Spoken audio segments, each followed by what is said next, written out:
Hi, everybody. This is Marlene with Eerie News, and today is April 16th, 2024. It's Tuesday, April 16th, 2024. And our first story, like always, is out of Stranger Than Fiction Stories and is titled The Cemetery of Fools. Bonice is a district in northern Prague. It is home to a psychiatric hospital built at the beginning of the 20th century. The asylum was one of the largest in Europe. Small houses surround a large park with an Art Nouveau church. However, what attracts tourists and legend trippers is a cemetery that received the dead for 50 years. The 6-acre parcel of land is known as the Cemetery of Fools. Like many asylums built during these years, it had its own graveyard. Patients from the hospital were buried there from 1909 to 1951. Originally, it was used for the patient's children, but eventually the inmates were buried there as well. Over 4,300 people were interred on these grounds. Some were patients and others were not. Suicides who were refused last rites and burials by the Catholic Church were taken to Bonice Cemetery. They were wrapped only in linen and dropped into the ground without a coffin. There were also unfortunate children born to parents who were hospitalized, as well as other tortured souls that suffered from schizophrenia, alcoholism, different addictions, and people you would not want to meet, like arsonists, pedophiles, and murderers. They were exiled in death to a burial plot in the southwest corner of the cemetery. After decades of disuse, the grounds became overgrown with only small hills, covered with ivy to signify where the tombs are located. Only a few have gravestones. There's a feeling of eternal winter, no matter what season it is. However, the worst feeling is felt in the area where the children are buried. Besides the patients, there are also World War I soldiers from Serbia, Bosnia, and Russia, nurses and locals. In 1916, an asylum in Pergine, Valsugana, Italy, was converted into a military hospital. 600 inmates, mostly made up of soldiers, were taken to various hospitals in Austria-Hungary. 100 were brought to Bonice. That same year, a typhus epidemic swept through the asylum that took over 640 patients, one of them an Italian soldier. Eventually, 48 of the Italian patients were buried at Bonice Cemetery. In 1932, Benito Mussolini placed a marble plaque in the cemetery chapel with their names. Other sources point to patients who were all sane but inconvenient in some way to their family and were brought to Bonice. Elderly heirs who lived too long, bastard children, and others thought to be best forgotten, lived out their days in the asylum and were laid to rest in the cemetery. There is only one memorial with a legible name, Maria Tuma Reiter, born in 1883 and passed in 1912, when she was 29 years old. Records indicate she died suddenly of pneumonia, but there is surety that she was a patient at the Bonique Psychiatric Hospital since she lived at the Bonique Colony, which are cottages where the workers tended their own vegetable garden close to the clinic. She was married to Antonin and had 2 children. For many years, her grave was tended, even though the rest of the cemetery was overgrown. It's believed her husband and later her children looked after it. However, by 1980, her children were dead and the grandchildren no longer lived in the area nor maintained the memorial. Though most of those buried at Bonice are anonymous, there are some who are notorious. Gavrilo Persnip, I don't know if I'm pronouncing that correctly, the assassin of Archduke of Austria Franz Ferdinand and his wife, is buried here. His actions in 1914 precipitated World War I. He was 19 when he committed the assassination, and because of his age, he was spared the death penalty and sentenced to 20 years. However, he died in April 1918 from tuberculosis.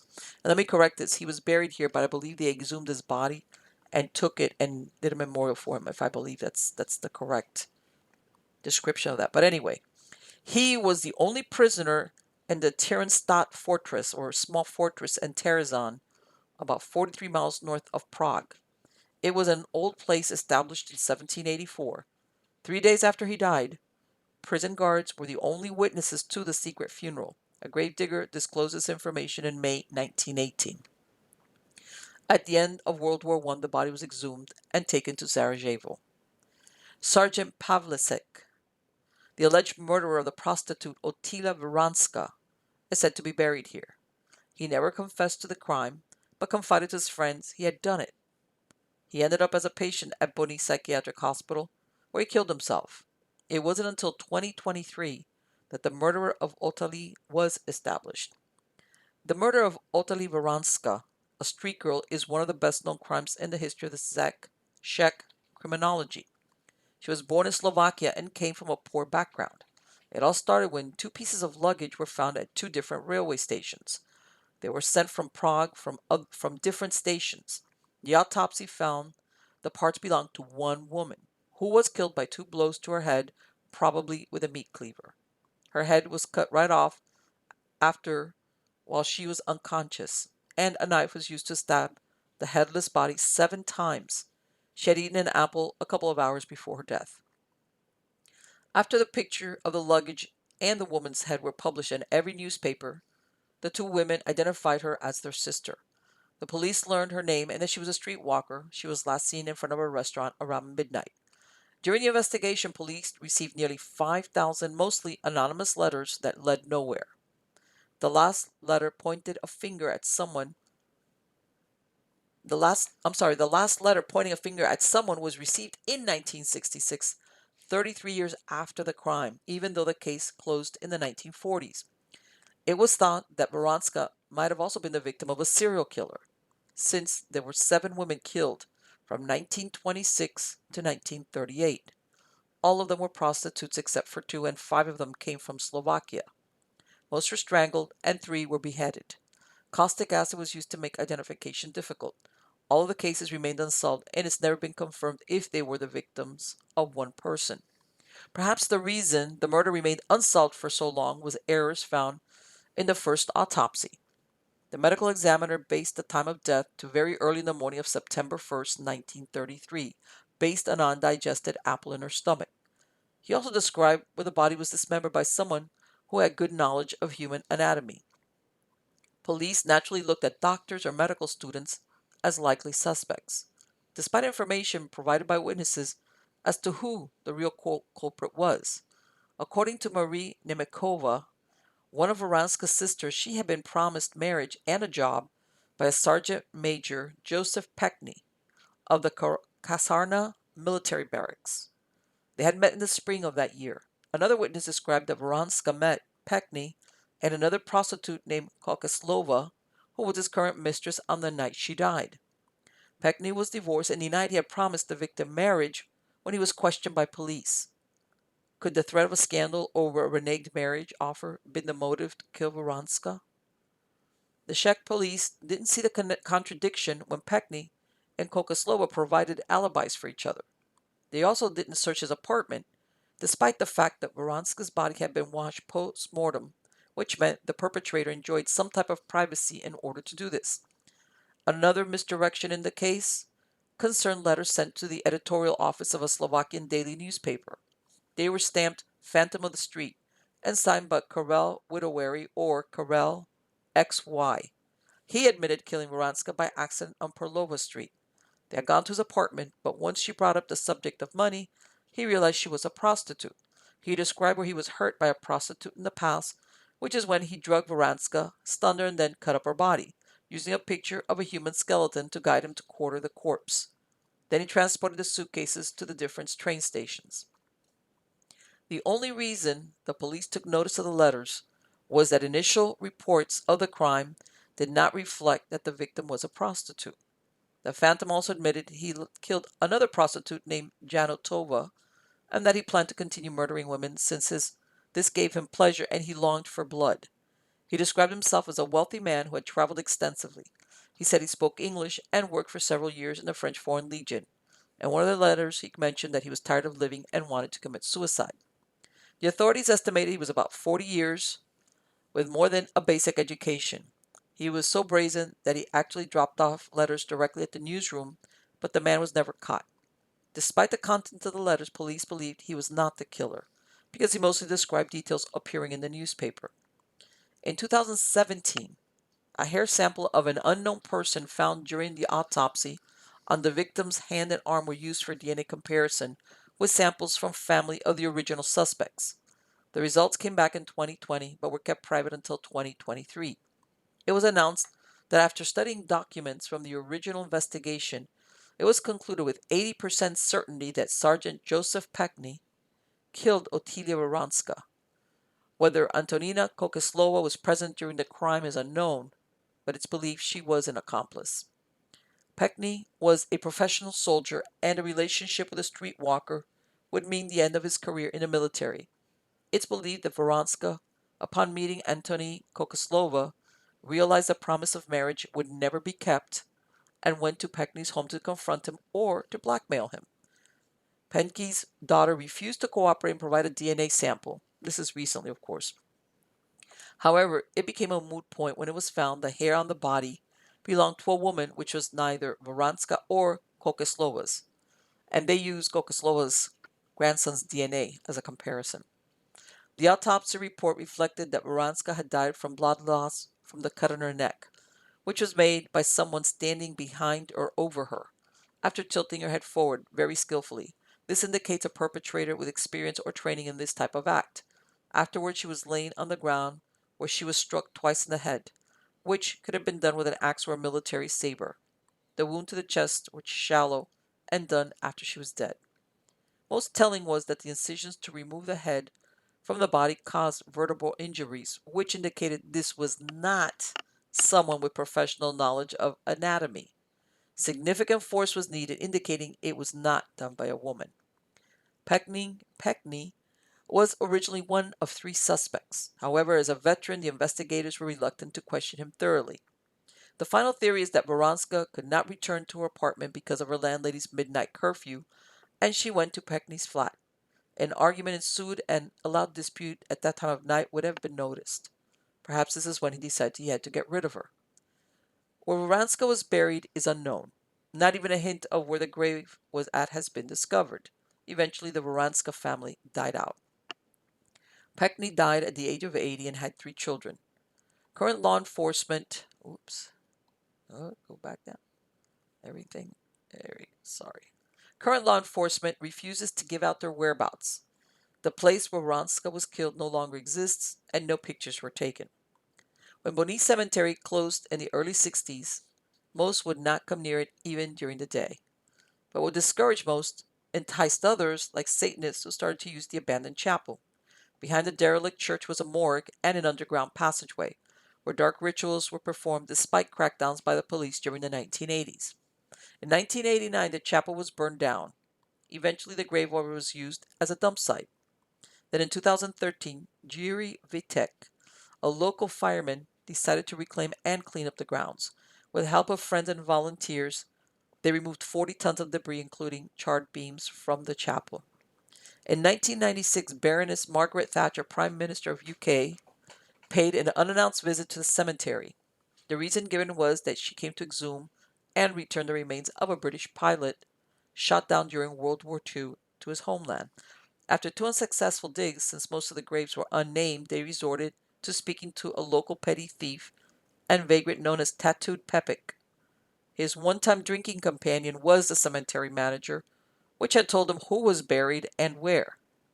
In exchange for a bottle of rum, he pointed them to the right spot, and after digging they found a coffin. Inside, the remains had a ring or some other type of decoration that confirmed they had the right person. Rumors were this was not an unknown soldier, but a family member of Sir Dennis Thatcher, who had been taken prisoner of war during World War II. Whoever he was, the remains were taken back to England.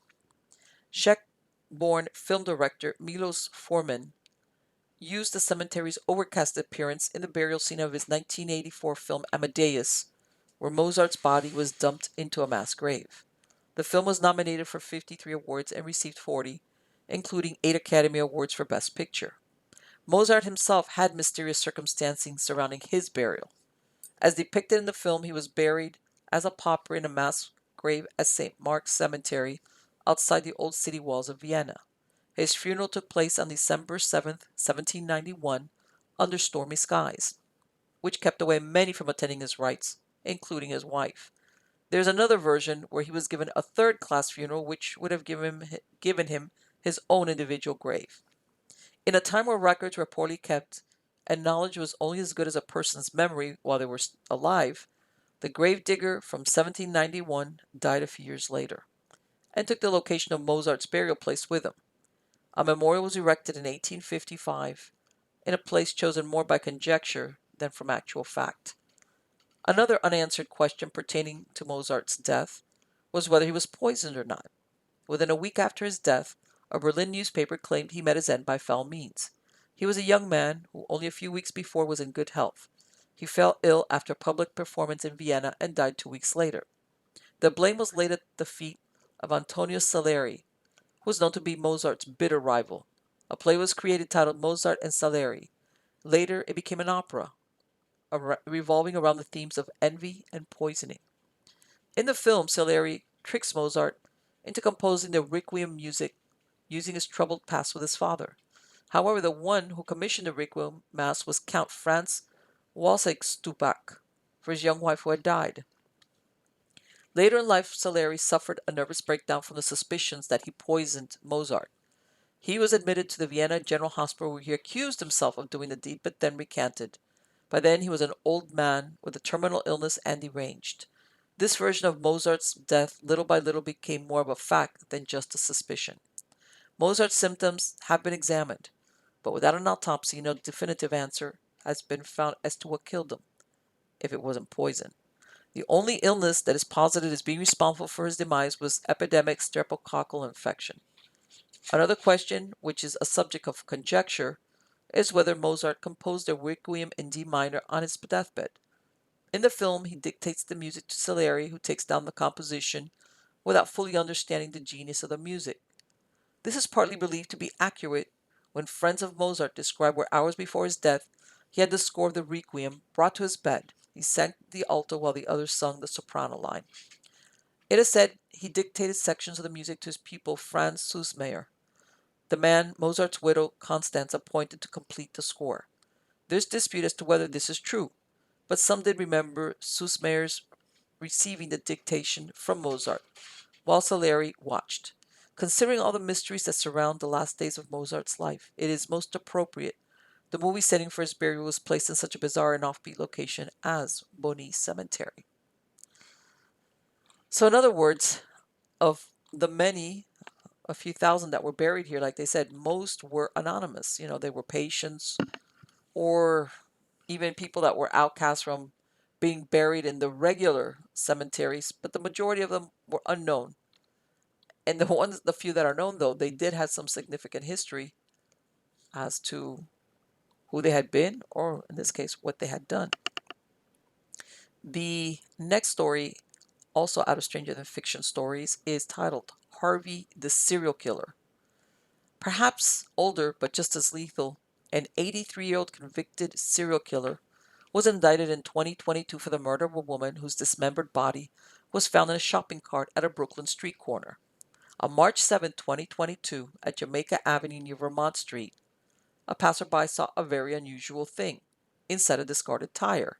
It was a severed human leg. A few days before, another gruesome discovery was made by another unfortunate passerby who came to investigate what was inside a black plastic bag inside a shopping cart. It was a human torso minus a head, arms, and legs. Harvey Marceline, who goes by the name of Marceline Harvey, a transsexual, was caught on surveillance video disposing of the human remains. A search warrant was issued, and upon further investigation, the victim's head was found in his apartment along with electric saws he bought at a nearby Home Depot. Susan Layden, 68, formerly of Teaneck, New Jersey, is the victim whose body parts were found discarded in black bags on the streets of Brooklyn. On March 2nd, a missing persons report was issued for Layden, who lived in Stonewall House, an LGBTQ senior center on St. Edward Street and Fort Greene. On February 27th, a surveillance camera filmed Layden entering Marceline's apartment, located in a newly opened affordable housing development. Susan was carrying a multicolored bag with a flower decal. Layden was never seen alive again. 3 days later, Marceline was filmed leaving the building with the same bag. He rolled it to the corner of Pennsylvania and Atlantic Avenues and threw it in the trash. Layden's torso was found stuffed into a bag resembling the multicolored one brought to Marceline's apartment. Marceline had a very troubling and dangerous history. In 1962, Marceline had voluntarily admitted himself to Bellevue and was discharged into the custody of his wife, Florence Jackson, who he had married in 1961. He was found not to be psychotic. On April 18, 1963, Jacqueline Denise Bonds, 21, was murdered by Marceline inside a Harlem apartment on 8th Street. Several eyewitnesses testified that Marceline shot Bonds in the public hallway of the apartment. After shooting her once, Marceline followed her into a bedroom and shot her once more with a .32 caliber revolver. She ran to the living room, but there was no escape from her murderer, and she died there with 3 bullets in her body. Prior to this, Marceline had already exhibited his violent temper towards women. On April 5, 1963, a grand jury in Brooklyn indicted him on charges of attempted first-degree rape, second-degree assault, and second-degree burglary committed against Clementine Bennyfield. These crimes were committed on March 14, 1963. Marceline claimed he had been with Jacqueline Bonds at the time of the alleged crime. She was subpoenaed to appear before the grand jury to provide an alibi for him on the day of her murder.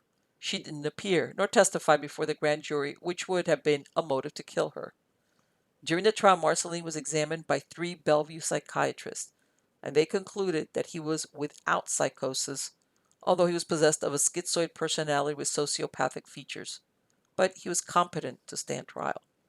Marceline was paroled in 1984. So basically, this gentleman killed his would-be alibi person. Anyway, let's keep going.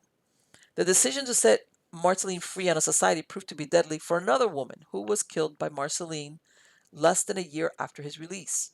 Ana Laura Cerrera Miranda died after being repeatedly stabbed. Her murderer was sentenced to a prison term of 6 to 12 years following a manslaughter conviction in the first degree. In a similar MO to his 2022 crime, he stuffed the victim's body in a bag and dumped it on the sidewalk by Central Park. At a state parole board in 1997, Marceline said that he had problems with women. He was released in 2019. On March 30th, 2022, Marceline was charged with first and second degree murder, tampering with physical evidence, and concealment of a human corpse in the death of Layden.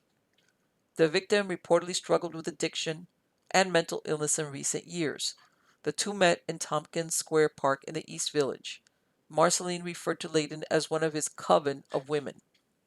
Marceline said he has 2 sides, Harvey and Marceline. He said women friends provoke him into violence. I'll tell them there's a side of me you don't want to see, but they don't listen. Layden's head and limbs, along with blood, cleaning supplies, a hammer, and box for an electrical saw, were found in Marceline's apartment, according to the prosecutors. Layden was one of 3 people who would occasionally sleep over at Marceline's East New York apartment. Marceline told police one of the other 2 were responsible for the murder due to jealousy. So, this gentleman, he's very violent towards women, and he kind of says that he has kind of a split personality. But in this last murder, he accuses one of the other 2 women, I guess, that he entertained as the ones that not only killed but dismembered Layden. It just so happens, coincidentally, the same way he had disposed of a prior victim. Incredible. Okay. All right. Let's see. And now, during his previous prison terms, Marceline acted as his own lawyer in a number of lawsuits. He complained that all female parole boards were sexist when they denied his release in 1997. Okay, so this is another thing. He even the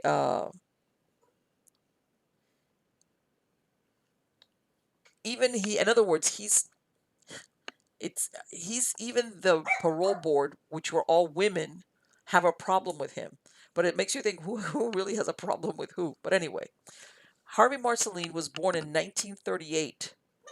His father died when he was 10, and his mother worked as a seamstress. They were born in Harlem, but later moved to Washington Heights. Court records indicate that Marceline was referred for a psychiatric examination in 1952 when he was 14 by Catholic Charities due to incidents of truancy, theft, heterosexual and homosexual activity, and cross-dressing.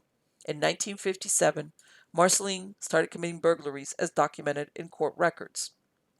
Now, this is a very interesting story also, this following part of it.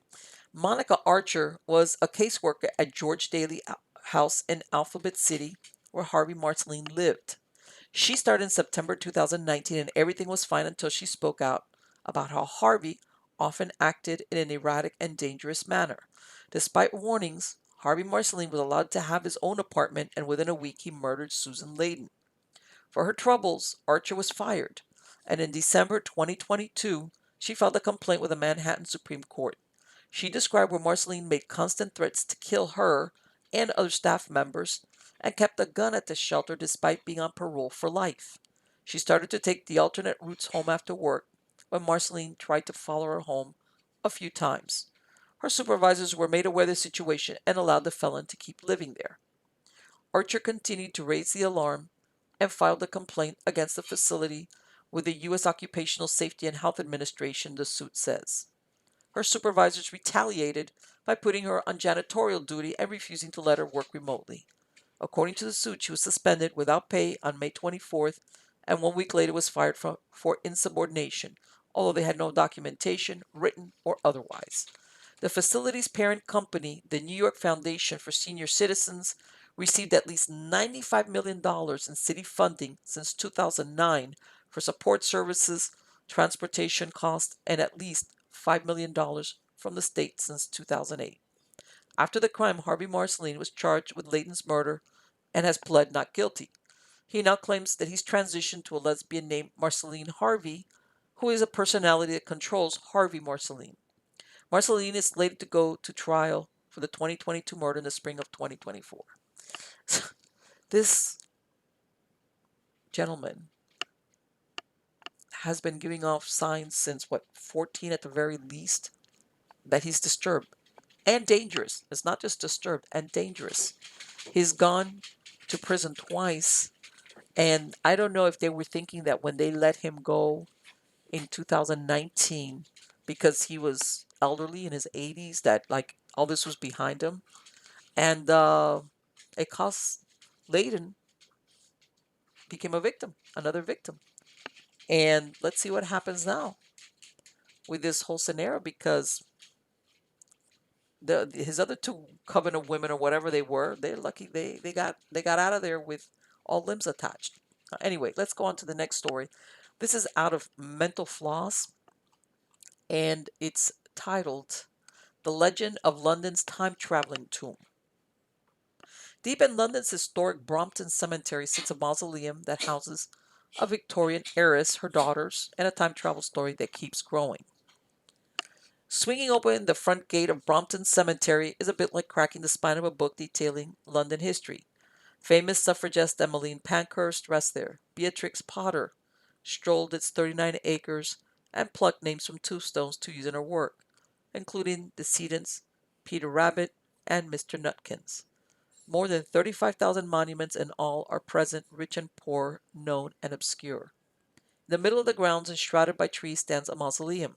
An imposing 20 feet tall with a pyramid peak, it's made from granite with a heavy bronze door secured by a keyhole. Decorative accents line the front, furthering the air of mystery.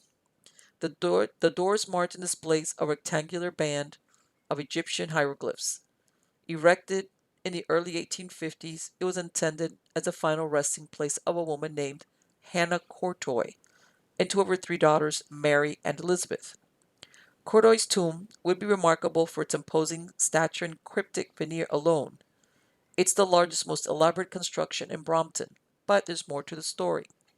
For the many visitors who make moonlight visits to the cemetery, and for a small band of London raconteurs, the tomb's missing key and resulting lack of access has led to speculation that something strange is going on inside, that it's secretly a time machine. It's a fantastic notion, but one that London musician and Cordoy historian Stephen Coates is quick to dismiss. It's not a time machine, he tells me. He said, it's a teleportation chamber. Oops. In order to try and digest the bizarre urban legend that's been constructed around Cordoy's tomb, that helps to understand the highly controversial life of the woman who ordered its construction. Born around 1784, Hannah Peters fled an abusive father at a young age and found work as a housekeeper and as a tavern employee. In 1800, a friend introduced her to John Cordoy, a 70-year-old former wig maker in poor health who had made a fortune in the lending business. Peters was shortly in his employ as a housekeeper. Within the year, she had given birth to the first of 3 daughters. She claimed they were Cordoy's, although some eyes were raised in suspicion that the friend who made the introduction, Francis Grosso, might have been the real father. Cordoy's illness is also ill-defined in historical accounts, although it was said to follow a violent run-in with a prostitute in 1795 that left Cordoy, who had been slashed at with a knife, reserved and antisocial. He apparently warmed to Peters, who took his name and exerted considerable influence over many of his decisions. Cordoy's 1810 will, which left the bulk of his fortune to an ex-wife named Mary Ann Woolley and their 5 children, was revised in 1814, so Hannah received the majority share. When Cordoy died in 1818, the contents of the will were disputed both by Woolley and Cordoy's French relatives. They argued that dementia had overtaken Cordoy's better senses. The legal arguments dragged on through 1827, at which point Hannah and her daughters had received most of Cordoy's money. According to the account presented in author David Godson's 2014 book, Cordoy's Complaint, largely based on diaries kept by Cordoy housekeeper Maureen Sayers, Hannah's urge to distract herself from the often unpleasant Cordoy led to developing a friendship that would prove essential to her later mythology.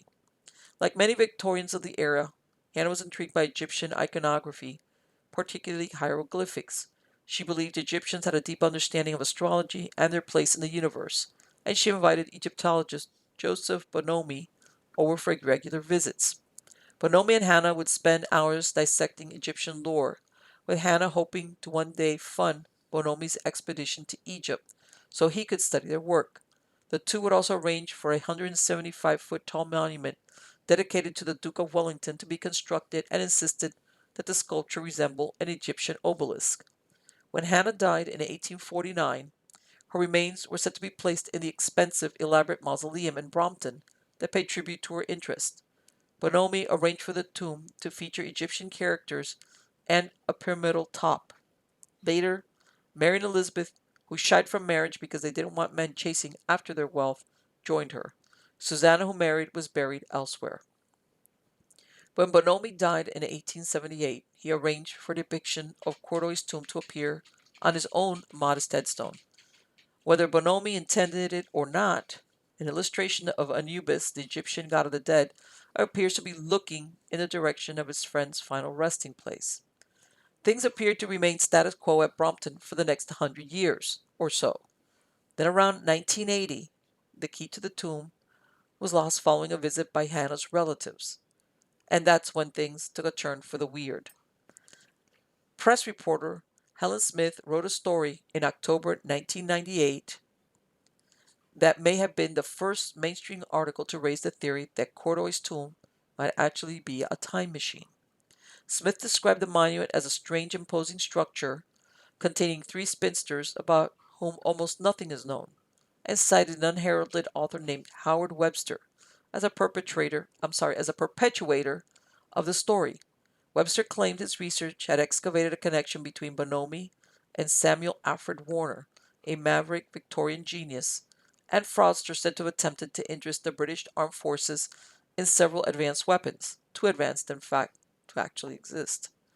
Webster speculated that Warner's inventive abilities may have led him to consort with Bonomi, who supposedly had knowledge of the Egyptian theories of time travel.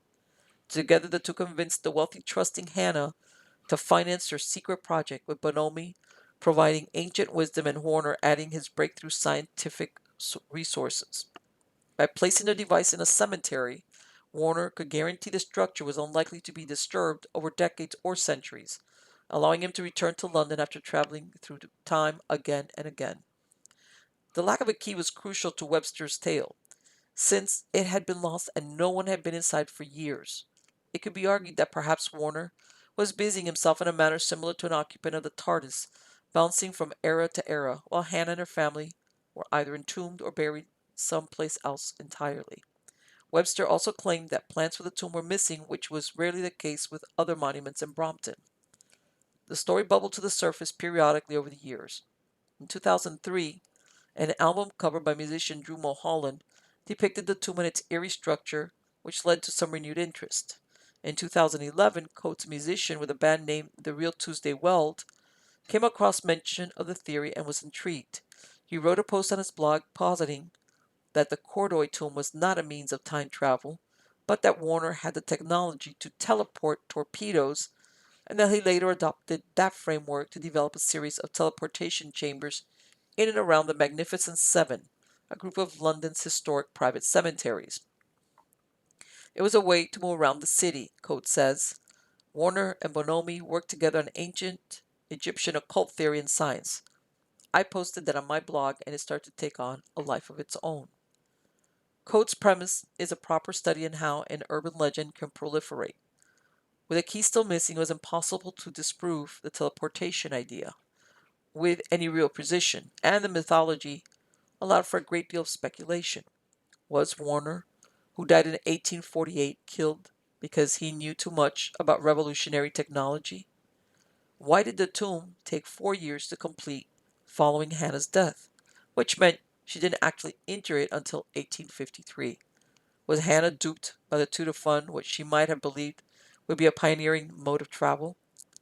It became, Coates says, one of the myths of the city. In 2015, The Independent ran a feature describing his belief, contrasting it with the activities of Hannah Cordoy descendant Ray Godson, who simply wanted access to the tomb to pay his respects to his great-great-grandmother. The feature came just as Coates was busy organizing visitor groups that could come, with the cemetery's permission, hear the legend of Cordoy, Bonomi, and Warner while standing near the tomb in the middle of the night. I fell in love with the idea. Vanessa Wolfe, a professional storyteller based in London who hosts the gatherings, tells the magazine. I must credit Stephen Coates. I contacted him after hearing about the myth and told him I really wanted to tell a story. He said to go for it. Wolf hosted the first event in 2015 and has done several more since. The first time we were absolutely overwhelmed with bookings, she said. In the story presentation, Wolf tells of a barking mad inventor named Warner, who connects with Bonomi and hatches an idea for a teleportation network. Hannah, she relates, had an interest in the occult and unexplained phenomena. There's a huge interest in the story in London, she says. I think people are just interested in the fabric of places where they live. This is a story rooted in the secret, in the occult, but no one is quite sure what actually happened. It can be difficult to corner Coates for a precise answer on whether he believes his fanciful hypothesis about the resting place of Hannah Cordoy. When initially contacted for an interview, he agreed while mentioning that he came up with the whole teleportation system idea as the background to a short story. In conversation, he presents the teleportation springboard as a way for people to make up their own mind about what the tomb might contain. A breath or two later, he expresses doubt that Hannah's daughters might still be entombed there before wondering whether the mausoleum might be home to a secret subterranean chamber. It's all alternative theory based on historical fact. He says it's hard not to imagine a slight expression of amusement across his face. Performance art or not, the attention has increased awareness over the cemetery's attempts to secure funds for a site-wide renovation. Cordoy's tomb was partially spruced up in 2009 following aging, frost-coated chunks of granite sloughing off the side, with costs partially covered by a family trust. When asked to comment on whether the midnight vigils and sightseers have been disruptive, Brompton officials refer questions right back to Coates, who appears to have become their unofficial spokesman on all things involved molecular disruption and Egyptian time hopping. It's not something they promote themselves, Coates says. They're very welcoming of people who come if they're showing respect. The conservation efforts have been going on for years, and the events help that. At the last Coates arranged show, tickets went from £6 to £8, with a quarter of the proceeds donated to the cemetery's rebuilding efforts. How many people will visit once a key is made is another question.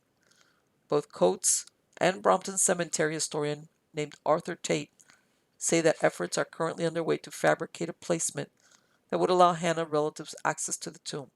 After an initial flush of curiosity, wouldn't the presumably ordinary interior dampen interest?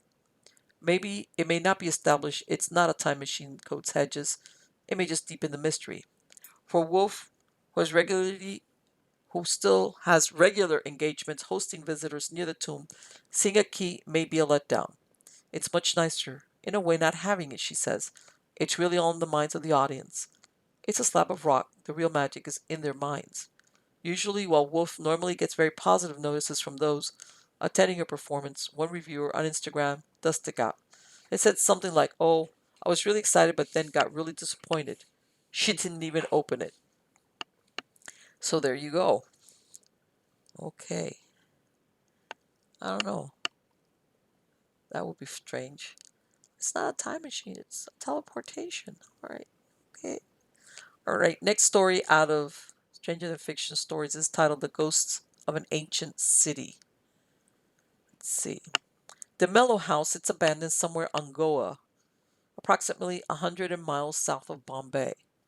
The dark folklore surrounding the house stems from a dispute that supposedly led to murder between family members. At the end of the 15th century, Vasco da Gama discovered the maritime route to Asia via the Cape of Good Hope. In a dozen years, Portugal possessed Mangalore, Cochin, Ceylon, Ormuz, Diu, Goa, and Negapatam. Europeans were spurred to find a route to the Orient due to the Ottoman Empire blocking the route on the Silk Road to Asia via Turkey.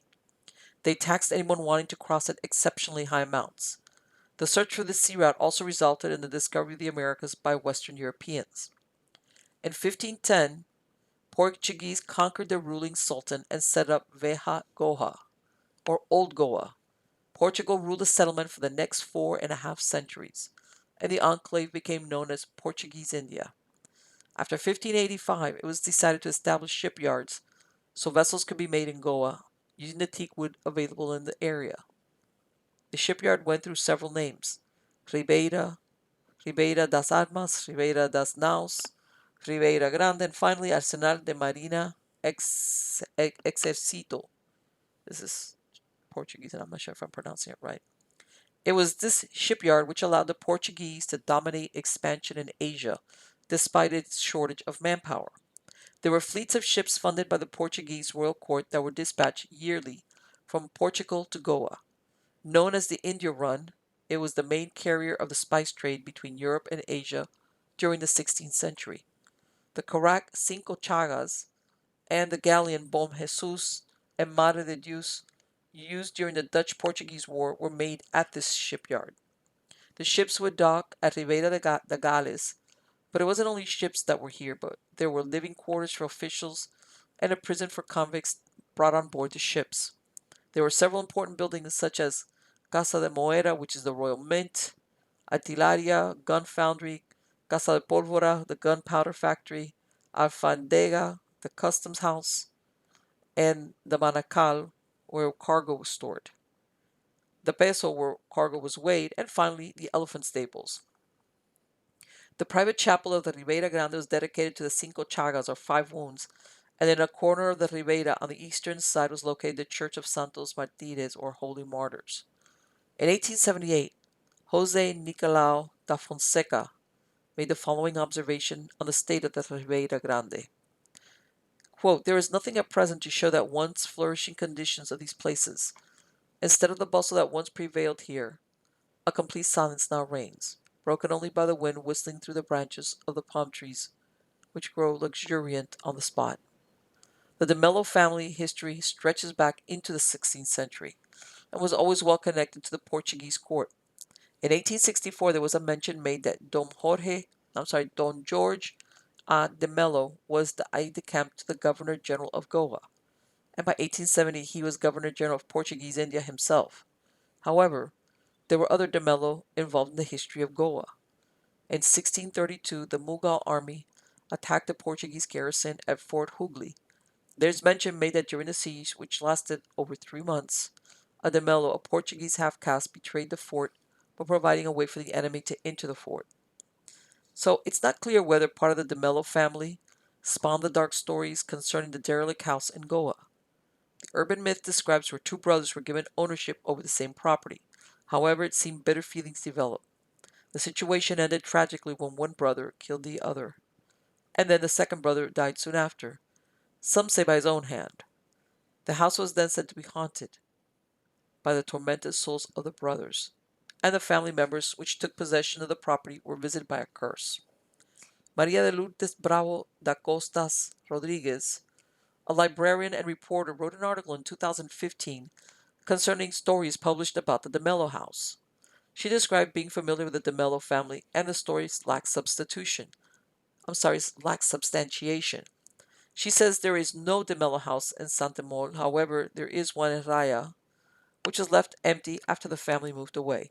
As an abandoned property, it was vandalized, but there was no history of fratricide. The ancient town of Old Goa sits at the mouth of the Mandovi River. In 1516, the population in Old Goa was about 200,000 when cholera of a virulent type broke out and spread so fast over the city that persons of every age, rank, and sex were daily swept away in great numbers. Even poultry and livestock died. The bell tolled so much to signal the deaths that Martim Alfonso de Souza, the governor, forbade the tolling of the bell for any funeral. In 1570, the city was attacked by Ali Adi Shah with an army of 100,000 men and 2,140 elephants. There were only 700 European soldiers, 300 friars and clergymen, and the local populace. They were under siege for 10 months, but the attackers finally left after their numbers were reduced by sickness and fighting. Food became scarce and there was famine, followed by an epidemic fever of a virulent character. It was determined that it wasn't only the attack, but the location of the city, since it was surrounded by stagnant pools and marshes. There was no hygiene for public health, and the water supply of the city was very bad, especially in the hot season. The streets were also not kept clean. At one point, the body of a dead elephant was thrown into a lake near the Church of Trinidad. In 1635, another epidemic fever broke out, spreading desolation, and devastation all around. As the city suffered the scourge of the epidemic, in 1639 the Dutch blockaded Goa harbor with 12 ships. They subsequently left, perhaps fearing contagion.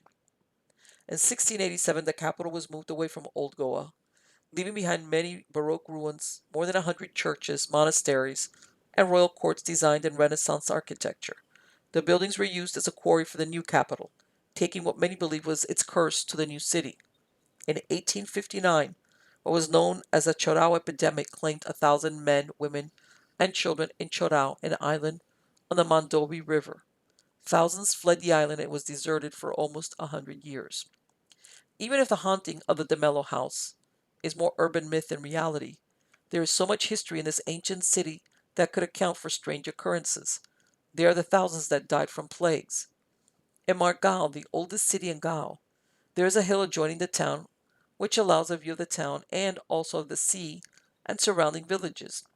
It was crowned by a chapel dedicated to Nossa Senhora de Piedad, or Our Lady of Mercy, which was regarded by the locals as their special patroness. The chapel was originally constructed by the Jesuits and dedicated to the Holy Cross, with a view, as stated by their chronicler, of, quote, delivering the place from the annoyances of the evil spirits by which it was then haunted, end quote. The chapel was rebuilt in 1820. In 1565, a church dedicated to St. Paul was erected by the Jesuits on the ruins of a main pagoda, and the idol of Damodar was removed to Zambolan. The church was burned by the Muslims and was rebuilt in 1585. It decayed and was reconstructed in 1645. One of its altars was dedicated to St. Roche, who interceded for the village, which was in the throes of an epidemic that lasted from 1772 to 1776. Under the chief altar there is said to be a slab of black stone, covering the grave of a native child killed with the Jesuits at Kunkolim. The Kunkolim massacre involved the mutilation of priests and civilians by Hindu chieftains in the Goa village of Kunkolim on July 15, 1583. 5 Jesuits, 1 Portuguese civilian, and 14 Goan Catholics were killed. Besides the many that died through disease or misadventure, there are forgotten cemeteries where perhaps the spirits do not lie quietly in their graves. There was the fortress of Cabo, built a few years after 1540 on the western end of Goa. By 1878, all that was left were ruins and 3 cisterns. At the beginning of the 18th century, the Portuguese allowed the British to erect a hospital, barracks, and other buildings, which were demolished in 1848. The only thing left was a cemetery, with 38 tombs, only 6 bearing epitaphs. The Inquisition came to Goa in 1500, and the officials were housed in an existing 3-story palace made of black stone. It was in the great square close to the cathedral and known as the Palace of the Inquisition. It was initially staffed by 3 Dominicans. However, by 1682, the number had increased to 32, and ultimately there would be a staff of 48. There was a chamber in the palace known as the Mesa del Santo Oficio, which was decorated with green taffeta curtains. There was a huge crucifix propped against the tapestry that almost touched the ceiling. According to stories told by the inhabitants of Goa, every individual charged with witchcraft or any offense against the Catholic religion was placed before the crucifix when all of a sudden a thrill appeared to pass through the person's frame. They would tremble from head to foot and drop senseless on the ground, incapable of fixing their eyes on it any more. On a raised days were the inquisitors and other officers. The place had other rooms and a great number of prison cells. In 1774, the Inquisition was disbanded and restored in 1779 and abolished in 1812. The derelict building was pulled down in 1820. The religious orders were expulsed in 1835, and their properties were appropriated by the government. There are many places long forgotten that could make a shiver run up your spine, when a coolness in the air is the only sign that one who is no longer of this world walks with you. So, in other words, whether this house, this DeMello house, which is supposed to, be haunted or whatever, because of these brothers, it really doesn't matter because, and if you go by that librarian that she's a native of Goa, it says that, the story is more really an urban myth. God knows that there's enough thing. I mean, people die obviously, but apparently maybe because of this lack of hygiene or because they were located so close to a swamp, it seemed to go through periods of really, really bad epidemics, things of that nature. So God knows there's plenty to go around as far as possible, ghostly things going on there. And from what I understand, there's still many, many old buildings are left standing. This other story, also out of Stranger Than Fiction stories, is titled "Is This Amelia?" Amelia Earhart disappeared July 2nd, 1937, on the last leg of a transworld flight. 2 years after her disappearance, Earhart and her navigator were declared dead. For all this time, her fate has remained a mystery. Every few years, someone claims to have found Amelia or her plane, but definitive proof has never been provided. In 1938, a lighthouse on Howland Island was named for the aviatrix. This was the place where she was supposed to refuel before ending her travels after leaving Lae, New Guinea. However, even though her radio transmission was heard by those on the island, she and her navigator, Fred Noonan, never arrived. The message heard was, "We must be on you but cannot see you, but gas is running low. Have been unable to reach you by radio. We are flying at 1,000 feet." Claimed by the United States in 1856, the island was used for guano harvesting. However, the 450-acre island has never been permanently settled. A small colony named Itasca Towns was started in 1935 with a few persons who cleared the land for an airstrip. They lived in a half dozen small wood-framed structures and tents near the beach on the island's western side. The island was heavily bombed the day after Pearl Harbor. Richard Dickey Kanani Whaley and Joseph Kealoha Keli Ihana, wow, torture, this Hawaiian name, Keli Ihananui were killed. The 2 other settlers were rescued in January 1942. Considered mostly as a navigational hazard by sailors, the island was abandoned since 1942. Present day, the Earhart Light is a day beacon, and the atoll is a wildlife refuge, including the reef off its shore. So, what are the theories of what happened to Amelia Earhart that prevented her from landing on Howland Island?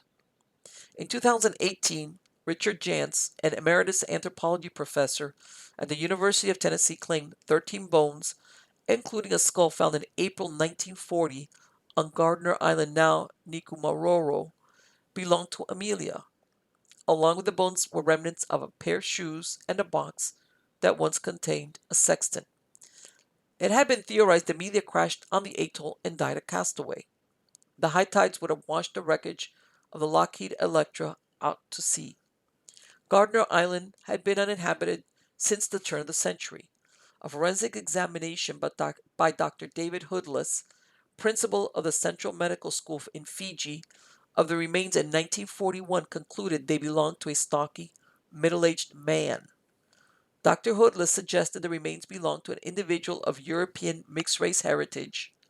The bones, which have been since lost, show they were very weathered when discovered. Other doctors besides Hoodless who examined the bones believed they were older than 4 years. The man was estimated to measure about 5 feet 5 inches in height. Earhart measured 5 feet 7 inches, and her navigator was 6 feet tall. The remains were shipped to Suva or Fiji via the RCS Nimanoa. On board, they were examined by Dr. Lindsay Isaacs, acting senior medical officer in charge of medical and forensic investigation throughout the whole country. Throughout the whole colony. This is in 1941. Isaac examined the material and identified the remains as belonging to an elderly male of Polynesian race, and adding, the bones have been in a sheltered position for upwards of 20 years and possibly much longer. Isaac also noted that some of the bones crumbled during transport. In 1929, the SS Norwich City wrecked on the shores of Gardner Island. They left Hawaii bound for Vancouver, but encountered a storm as they came to the equator. They got lost and ran aground, forcing the crew to abandon ship. 11 men died by either drowning, being dashed by the heavy seas against the coral reef, or eaten by sharks. The survivors were rescued a few days later. In 1998, a private group reevaluated and discredited the earlier report issued in 1941. They used cranial analysis software, or 4DISC, to suggest the skeleton was potentially a Northern European woman, which would make the bones possibly what was left of Amelia Earhart. However, without the actual bones, it would be impossible to give a definitive answer, and other physicians backed up the findings from 1941. Another theory is that Earhart and Noonan flew to the Marshall Islands, which were controlled by the Japanese. Speculation was the Japanese believed they were spies and imprisoned or executed the pair. In 2017, a picture was unearthed in the National Archives by retired federal agent Les Kinney. The picture is of a group of people at a wharf on Jalhuit Atoll in the Marshall Islands. The photograph is stamped with the Office of Naval Intelligence, or ONI, and was credited to a U.S. spy. In it, a Caucasian male with a woman alongside him with a similar hairstyle and physique to Amelia are in the background facing away from the camera. A barge with an airplane on the back is seen being towed by a ship. The theory that Earhart and Noonan were captured by the Japanese at the Marshall Islands has been around since the 1960s, based on stories from Marshall Islanders who said they saw the plane land and the pair taken into custody by the Japanese. Japanese authorities stated they had no records of Earhart's capture. However, many of their records did not survive World War II. Others speculate Earhart and Noonan both survived and returned to the United States under assumed names. Author Joe Class wrote in his book Amelia Earhart Lives in 1970 that Earhart became Irene Craigmile and then Irene Bolam when she married Guy Bolam. Mrs. Bolam denied the claim and filed a $1.5 million lawsuit. The book publisher withdrew the book soon after its release, and the parties reached a settlement out of court. Bolam's life history was researched, including her 1933 license as a private pilot, and events in her personal life, excluded her from being Earhart. Joe Klaus was not the only one who believed that Earhart didn't die out in the Pacific and instead made it back to the mainland. In 2003, retired U.S. Air Force Colonel Rollin C. Reineck released his book titled Amelia Earhart Survived. He speculated, that the search for Earhart gave the United States an excuse to complete reconnaissance of the Japanese, and Earhart and Noonan returned and continued life with assumed names.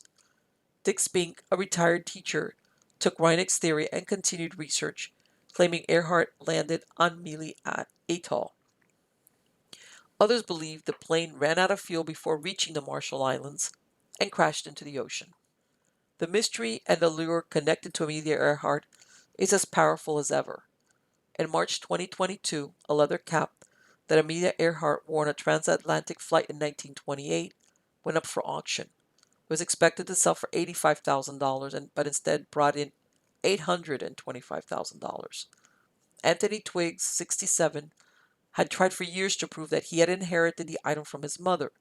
Earhart wore it in the 1929 Women's National Air Derby and lost it in the crowd waiting for her in Cleveland. Twiggs' mother, Ellie, was part of the crowd, and she told her family that a boy who liked her found the helmet on the ground and gave it to her. A. Earhart was handwritten on the inside of the cap. In 2021, using photo matching technology, Twiggs was able to authenticate the headpiece. The last expedition to find Amelia dates to March 2024. Deep sea vision used an unmanned submersible to scan the ocean floor near Howland Island. Like others before them, the theory is that after miscalculating their location, Earhart and Noonan ditched the airplane into the Pacific Ocean. In the fall of 2023, they scanned what appears to be the image of a plane. The plans are to return to the location in 2025 with hopes of reading the plane's radio registration NR16020, which is written on its wings. If this is indeed Earhart's plane, the logistics would have to be planned in order to bring it to the surface. Only time will tell if Amelia and her navigator have been resting in a watery grave all these years. There's a lot of theories out there about what happened to her. I personally had never heard about the one that they were fine, that they came back to the United States and just changed their name, and for some reason I guess that they were told, hey, the US needs to spy on the Japanese and that's why you're going to do it. I don't know. But I'd never heard that story before. So anyway, I will be back with you soon with some more weird and eerie news. Believe me, there's always, every day there's more and more of it. Some more weird than others, but until next time, take care.